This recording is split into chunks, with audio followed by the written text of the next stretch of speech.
la première chose disons, qui me frappe, moi, c'est le fait que c'est très clair, limpide. On lit, on comprend tout. Vous travaillez pour faire une phrase limpide, c'est, disons, un projet esthétique, parce qu'en général, disons, d'un point de vue moderne, les gens essayent de travailler les phrases, à faire un peu de phrases difficiles, parfois obscures. C'est pas votre cas. Alors, c'est pas mon cas dans ce livre-là, mais j'ai écrit des livres très très différents les uns des autres. Et en particulier dans les 2 livres qui ont suivi l'élégance du hérisson, c'est un style assez lyrique et assez complexe. Oui. Et parce que, en fait, j'aime faire varier le style. D'accord. Les thèmes sont pratiquement toujours les mêmes, mais si vous changez l'esthétique du texte, vous apercevez d'autres facettes de la question. Donc j'ai écrit des textes plus sobres, des textes beaucoup plus lyriques et beaucoup plus foisonnants. Et la réception de ces textes, laquelle elle est même? Non, jamais. Non, jamais. Jamais, parce que comme je suis une romancière qui change beaucoup de registres, ça n'est jamais la même réception. Et maintenant, vous êtes en train d'écrire quelque chose? Je viens de terminer un roman qui va paraître dans 2 mois. Et c'est lequel le titre? Ça s'appelle Thomas Helder, du nom du personnage, d'un des personnages principaux, qui est un écrivain néerlandais qui vient de mourir et ses proches se rassemblent après la cérémonie et parlent de lui.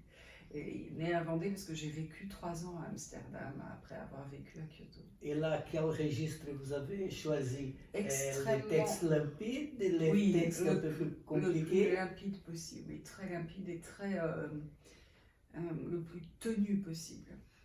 Qu'est-ce que les éditeurs vous disent quand vous présentez un texte s'il est un peu plus compliqué qu'un texte facile à lire? J'ai toujours été défendue par mes éditeurs. Ah oui? Oui. Ah oui. Bah, en plus, ça aurait été vraiment une erreur de refaire la même chose, une très très grande erreur. J'ai adoré évidemment votre livre. D'ailleurs, c'est Claudia, ma femme, qui m'a dit de le lire et je l'aimais beaucoup. J'ai gardé une question. Pourquoi vraiment un hérisson? Ah bah c'est dans le livre, hein, vous savez, c'est juste une métaphore.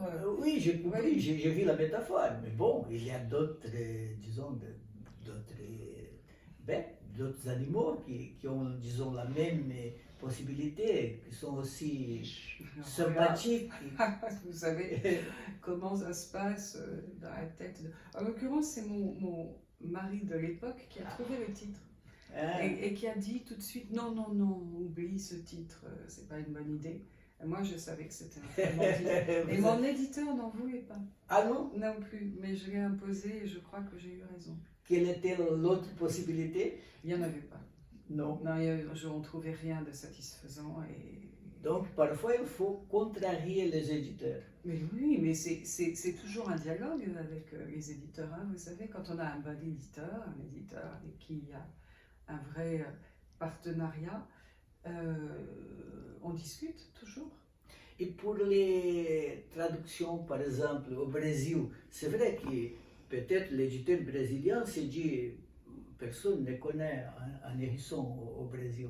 Et on a essayé de changer le titre et d'imposer un titre. Non, en général, c'est arrivé 1 ou 2 fois, mais très peu en fait. En général, c'est bien accepté. Oui. Ouais. Ah, oui. Et une autre chose, vous cherchez dans tous vos livres ces registres, disons, humoristiques. Non, pas dans tous. Non, parce qu'ici on rigole beaucoup. Ben oui, ce livre-là, je l'ai écrit en m'amusant.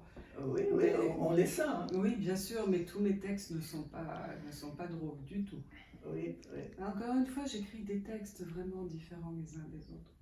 Parce qu'ici, c'est intéressant le fait que c'est un sujet, au début, un peu, disons, improbable.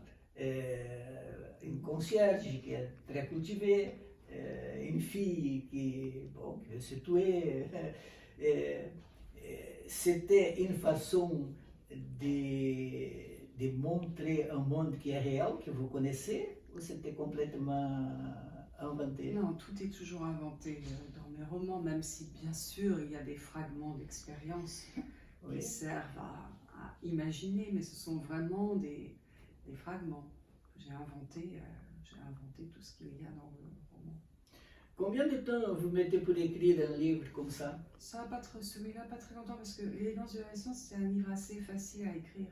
Il n'y a pas d'intrigue, il n'y a pas de narration compliquée. Ce sont des entremêlements de monologues, et ça, c'est vraiment pas dur à écrire. Combien de temps j'ai mis? À l'époque, j'étais enseignante, j'écrivais essentiellement aux vacances, pendant les vacances scolaires. Quelques mois. Vous savez, entre les écrivains en général, c'est bien de dire qu'on a mis quelques années à écrire. Mais il y a des livres que j'ai mis quelques années à écrire, mais pas celui-là. Là, vous êtes sincère.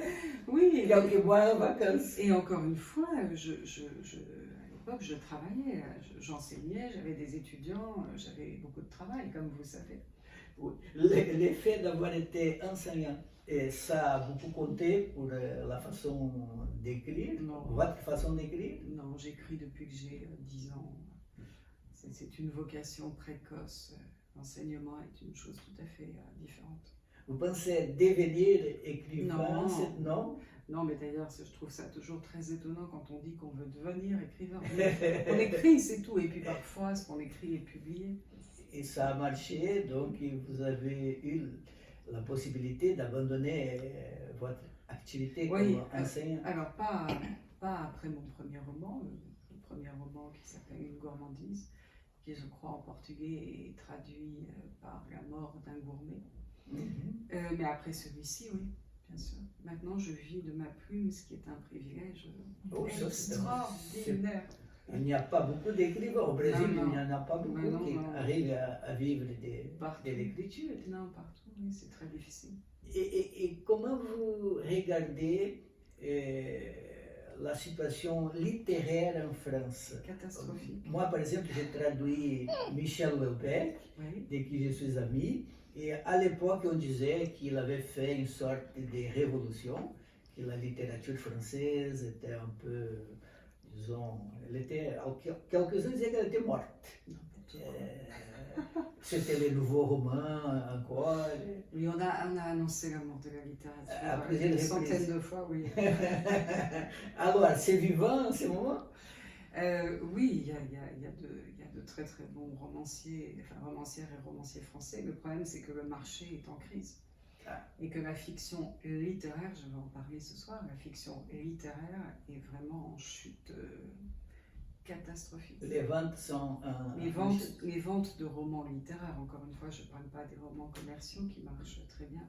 Les ventes de romans littéraires sont très basses, oui. Et ça fait 3-4 ans que c'est comme ça. Et vous attribuez à quoi cette chute? Je pense que c'est la conjonction de plein de facteurs. D'abord, la concurrence d'autres formes de culture, d'autres formes culturelles, les séries en particulier, qui demandent... Regarder une série demande beaucoup moins d'efforts que lire un livre, puisque je vais en parler ce soir aussi. Lorsque vous lisez un livre, vous devez créer vos propres images, vous devez accepter d'entrer dans un univers où vous allez être créateur vous-même de ce que le livre vous inspire. Il y a le fait, je pense que nous vivons dans un monde d'immédiateté très grande, où une œuvre littéraire qui justement prend de la distance par rapport à l'instant présent a de moins en moins d'audience. Et je pense que c'est un problème de civilisation, vraiment.